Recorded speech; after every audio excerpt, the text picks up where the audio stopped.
কথা হচ্ছে যে প্রায় 19 রাউন্ডের গণনা, তার মধ্যে 10 রাউন্ড অতিক্রান্ত এবং সেখানে ভারতীয় জনতা পার্টির প্রার্থী হিসেবে শিবপুরের মানুষ আমাকে এগিয়ে রেখেছেন। এবং পশ্চিমবঙ্গে যে ট্রেন্ড রয়েছে, যা মানুষ ধারাবাহিকতা দেখতে পাচ্ছেন, সেখানেও পশ্চিমবঙ্গের মানুষ যারা তৃণমূলের এই শাসনে যন্ত্রণা পেয়েছেন, দুঃখ পেয়েছেন, তৃণমূলকে বিশ্বাস করে বারবার ঠকেছেন, তারা আর এবারের এই নির্বাচনকে, প্রথম এবং দ্বিতীয় দফাকে ছুটির দিন হিসেবে তাই তারা কাউন্ট করেন। তারা ধরেই নিয়েছিলেন এটা আমাদের বাঁচা মরবার লড়াই, এটা আমাদের ভবিষ্যতের লড়াই। এবং সেই ভবিষ্যতের লক্ষ্যে তারা ভারতীয় জনতা পার্টিকে যে বিশ্বাস করছেন এবং আস্থা রাখছেন, এখনো পর্যন্ত সেই প্রবণতাই আপনাদের মাধ্যম থেকে, মিডিয়ার মাধ্যম থেকে জানতে পাচ্ছি। কারণ এছাড়া এখানে তো কোনো স্কোপ নেই এই 1 মিনিটের জন্য উপর থেকে বেরিয়ে আসা এবং আপনাদের সামনে কথা বলা যে কি অবস্থায় যাচ্ছে, বা মিডিয়া থ্রু দিয়ে আপনারা যা জানতে পারছেন আপনাদের থেকেই শুনতে পাচ্ছি। দেখুন, শুধু শিবপুর নয়, সারা পশ্চিমবঙ্গের মানুষ ক্ষুব্ধ হয়েছিল তৃণমূলের ওপরে।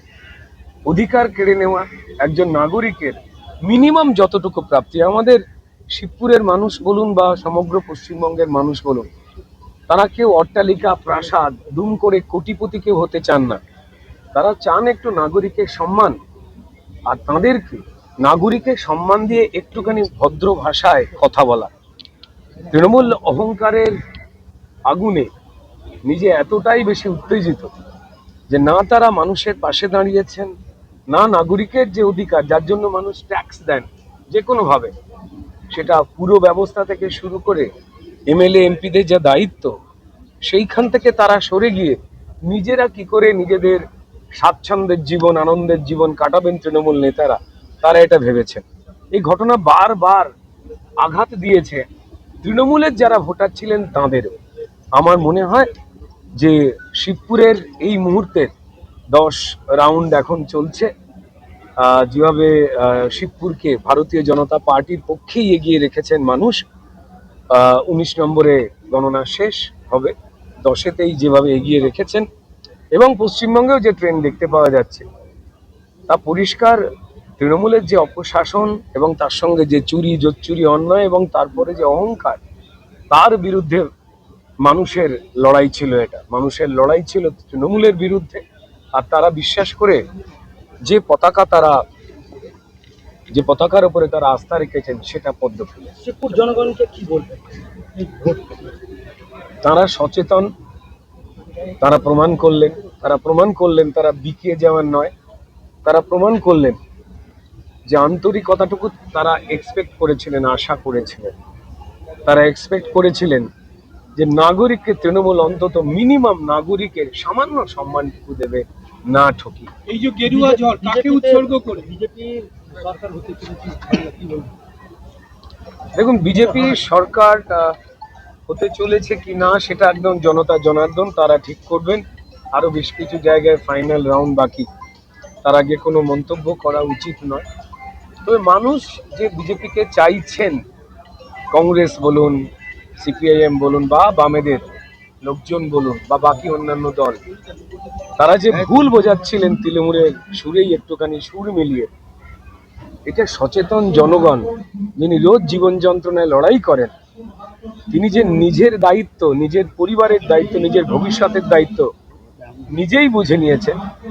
এক্ষেত্রে পরিষ্কার মনে হয় একটা সুন্দর পশ্চিমবঙ্গ গড়বার ক্ষেত্রে তারা দারুণ ভূমিকা পালন করবেন। কারণ ভারতীয় জনতা পার্টি যে সরকার গড়বার লক্ষ্যে মানুষের রায় এখনো পর্যন্ত যাবার দিকে গেছে, এই সরকার মানুষের অধিকারের সরকার, মানুষের ভবিষ্যতের সরকার।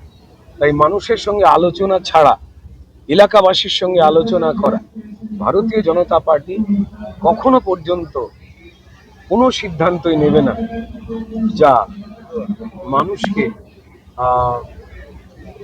কি বলবো, একটু দ্বন্দ্বে রাখবে। কোনো ভূমিকাই বা তাঁর দলের মুখপাত্র কুণাল ঘোষের মতো গণৎকার নই। আমি ভারতীয় জনতা পার্টির একজন খুব সাধারণ আমরা দলের নির্দেশে মানুষের সঙ্গে মিশি, কথা বলি। এইটুকু জায়গায় বুঝতে পেরেছি যে প্রবঞ্চনা করা হয়েছে দীর্ঘ 15 বছর মানুষের সঙ্গে।